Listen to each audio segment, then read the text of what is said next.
talking about that, inspiring change, and this is supposed to be emanating from the leaders and the elder leaders. And this is where we see the problem is, the issue. Yeah. These are the people who are not comfortable with change. So my question, Kaloy, is since you're still in the journey, you're saying, no? You're still, the journey is still continuing. How do you foresee in the future for leadership development to change so that we're able to deal with that the leaders really doing the inspiration for change because they're comfortable with it. Yeah, that's a very good question. I think for the leaders to really embrace the change and actually shepherd the process and push it, I think they themselves have to experience being able to lead even if a small change project. It's a different feeling when the leader is able to see his team come up with a solution. And like what I experience sometimes with my team, when they come up with a solution, it's a great feeling because it's your team who did it Yeah. without your direct involvement, and they were able to really But you do accomplish this in something. your leadership But conferences, your what do you call quarterly. that? You urge them, You you urge. nudge them, you keep them. So that's why every other huddle. My question: what's your next great incredible? Every year we have these events, employee events, right? And I keep telling, okay, what's new this time? Because the summer outing, Christmas party. I mean, they're regular. So what's going to be new this time? So in a way, it makes them like to surprise me. In a way, it's their game. They played it. They made it a game. Just sit back. You'll be surprised. So they don't tell me. But now to them, it's a game to make me impressed, to make me really, really surprised with what they produce.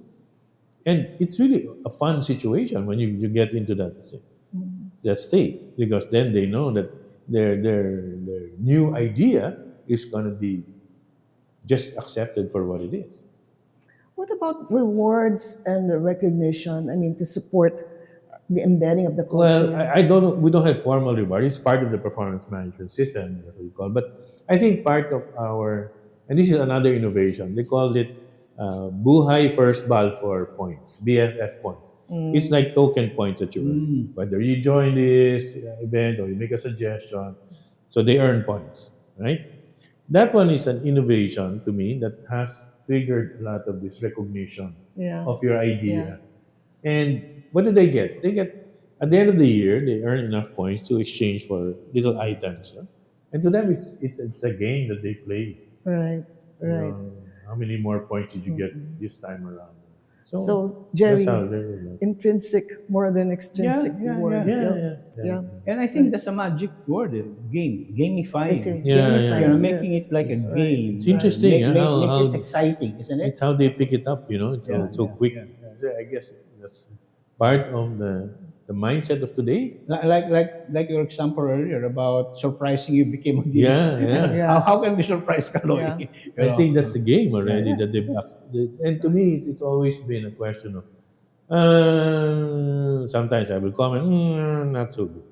One of the interesting things about pushing for innovation from a leader perspective is the leader must be comfortable with differences of opinions and ideas.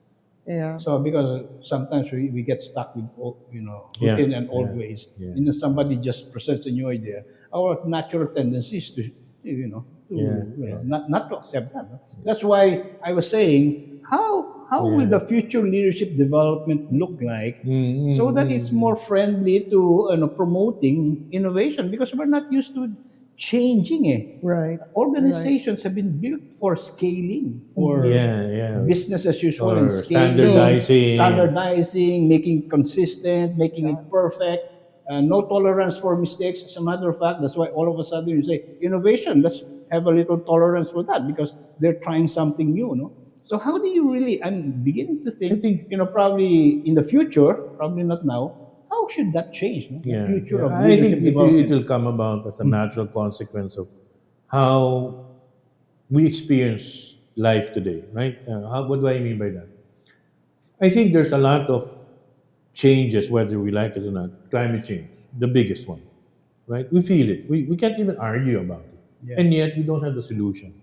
So the leader of tomorrow is going to have to focus on the solution of the problems for us, right? And I think that's how leadership Yeah. Should be. Yeah. I think that's how it will change. And the leader does not have that solution. That's why he needs to Yeah. to get Create, Yeah. right? as they say, collective collaborate, intelligence, and, leverage, and Intelligence, the collective yes, yes. intelligence. because he doesn't have all the answers. Yeah, precisely. And sometimes you'll be surprised that there's more out there than we know. And with today's technology, Chat GPT will give you the answer in more than 3 seconds. You're gonna have more answers than you ever thought you would have had. That's why that is very disturbing for a traditional manager who says, I have to make all the decisions. Yeah. I have to know it all because that's how I get I have paid. to have all the And all of a answers. sudden, you say, admit if you don't know. Hindi na uso yun. It's hard. Precisely. It's very hard. But this is the concept of managers. No, I get paid for making decisions. Yep. I get paid for knowing it all.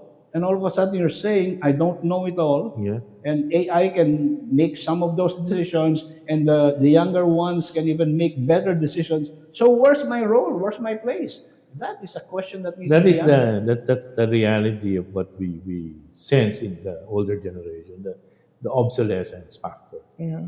It's a reality that they experience, and it's very frightening for many of them, especially if they are not adapted to the True. current world. Precisely. It is.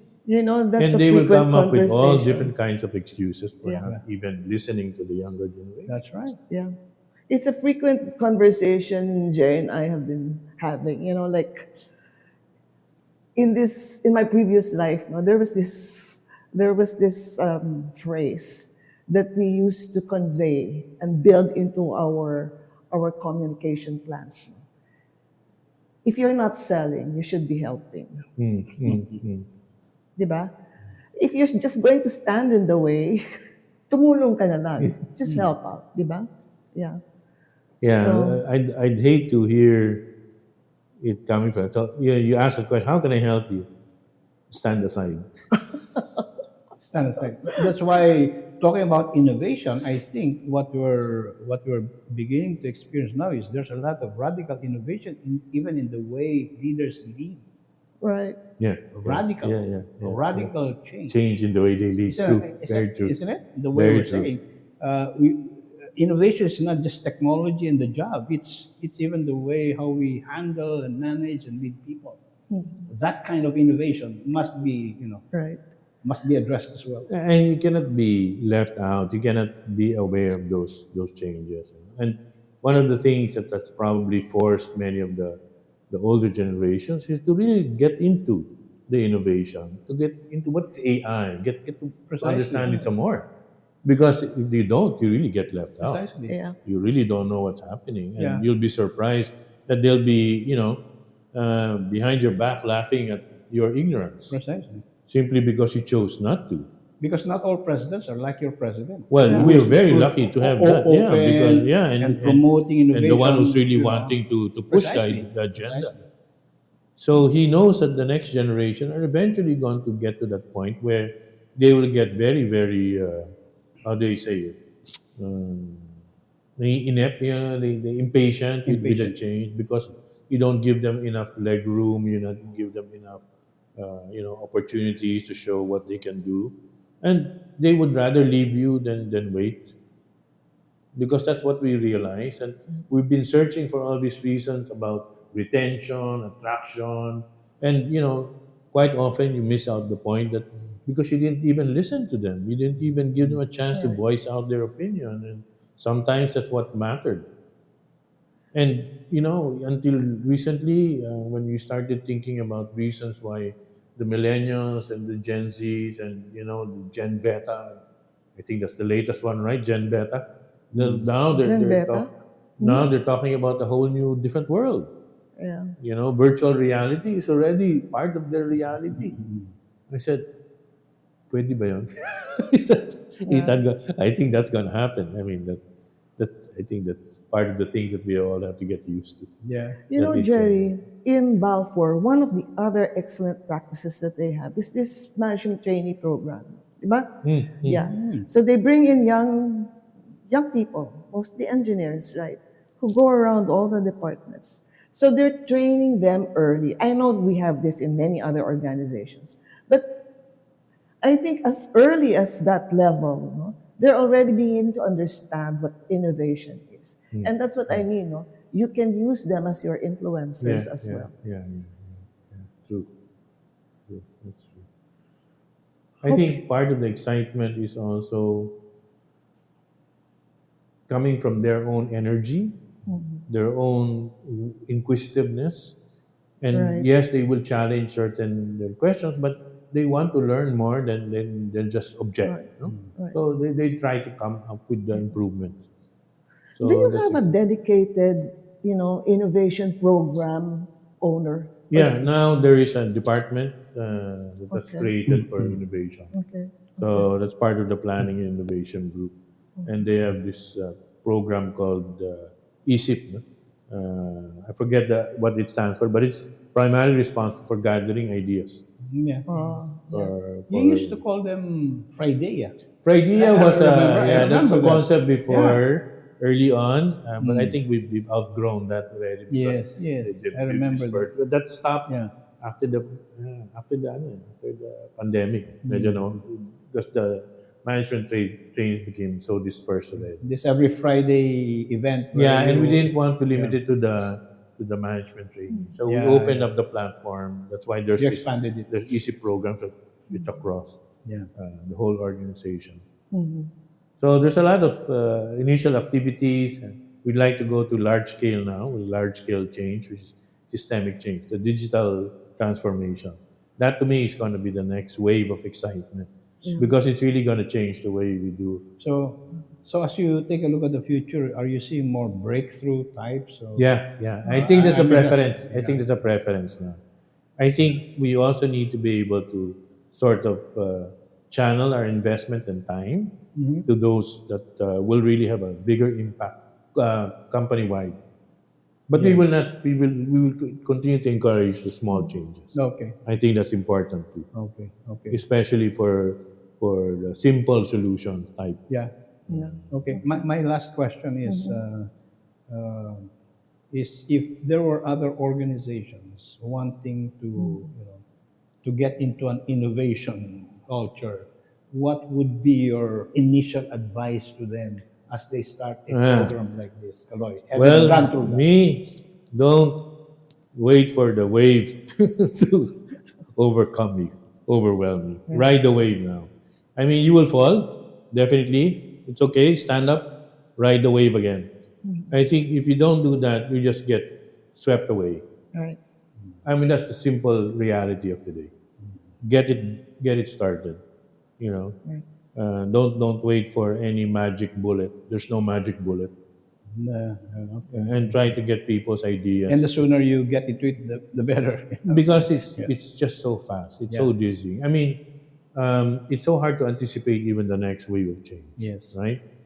And sometimes you get what you call stunned because you got into a shock because of the change. And when because you got into that situation, you're likely to get swept away already because you're already too late. Yeah. Right. And it's very hard for companies to realize how fast the change is coming. I think the one that will feel it most today, I think is feeling it most, is financial services. I'm sure the banks are, they're scrambling to reinvent themselves Yeah. because I've never seen so much transactions going. Yeah. I don't know how they do it. Me, I'm still a traditional. No, I would just pay in cash. But now I started to learn how to pay with that. What do they call it now? The debit You're card. supposed to be a strong innovation I know. proponent, There's certain things you cannot get away. Yeah, That's something I cannot get used to. But now I'm using debit cards now, so I know how to use that now. But it's really just amazing. You just have to. It affects every aspect of your life. I guess at some point you just have to wake up, or just as I said, For some of the leaders, sometimes your best move is to stand aside, True. let them run with the ball. If you're not selling, you should be helping. Stand aside. Okay, so as we end the conversation, Kaloy, no, maybe you can just tell our viewers and listeners what would be three critical success factors? For innovation to Yes, for prosper, innovation. well, first is the willingness to embrace that change is going to happen whether you like it or not, and you be able to prepare for it early in the game. Okay? What does that mean?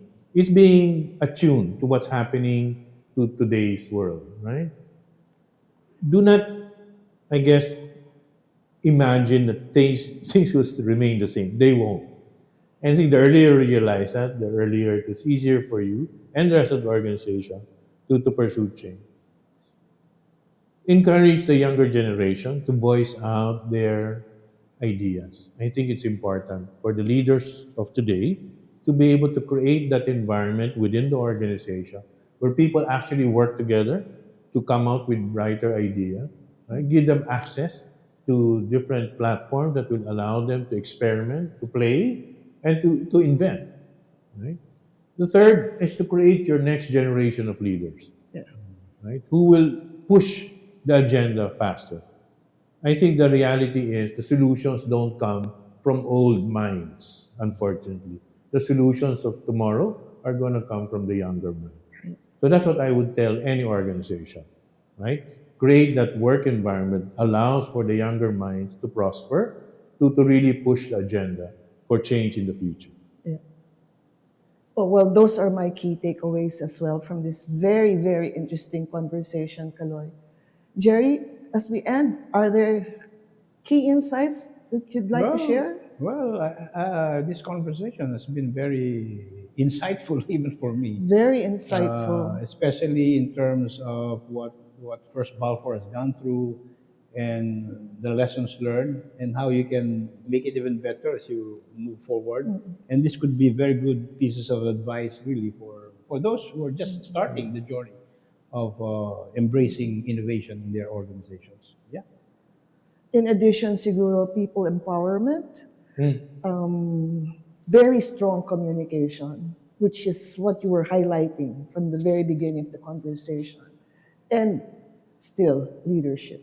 Still leadership. Yeah, Those are my still key leadership. insights. Yeah. Yes. One thing I really liked about this is the idea that I think if you're innovating, let the young lead it because they are the best fit. Yeah. I think that's one good takeaway from this. Yes. And then let the others just play a support role Yeah. because change and innovation and things like that it really comes naturally. Yeah, So I for think the young. the job of the more senior leaders is to put certain guardrails, no? Yeah, Especially in our industry. As a last thought, no? It's not like a free for all. Yeah, There's still of course. guardrails, no? Like you cannot violate safety procedures. Oh, yes, Definitely, right? No integrity issues can be violated. So there are certain Yeah, guardrails. just set the guardrails, Yeah. but empower the youth Yeah, Right. to drive it, Right. to lead it. yeah. So it's not just letting them loose. Yeah. So that's what the job of the leaders are also defining the guardrails. Okay, so thank you so much. My pleasure, That was a my very pleasure. powerful conversation. And we've learned a lot, no, from what you've shared with us. I never really thought that construction companies would be Yeah. so heavy into innovation, but you are. And I have to say, great job, First Balfour. Well, Great thank job. you very much. Yeah. I We think wish you we hope we can show better proof in the future. Maybe the next, Yeah. maybe we'll start off with robotic excavators or something. Wow. Okay. So we wish you continuing success, First Balfour. Kaloy, you're very much a part of all that you're doing in Balfour. So carry on. Okay, so thank you very much, our dear listeners and viewers. We'd like to invite you to our next podcast, which is with Sarah McLeod. She's going to talk about rewards and recognition. So we hope to see you in our next podcast.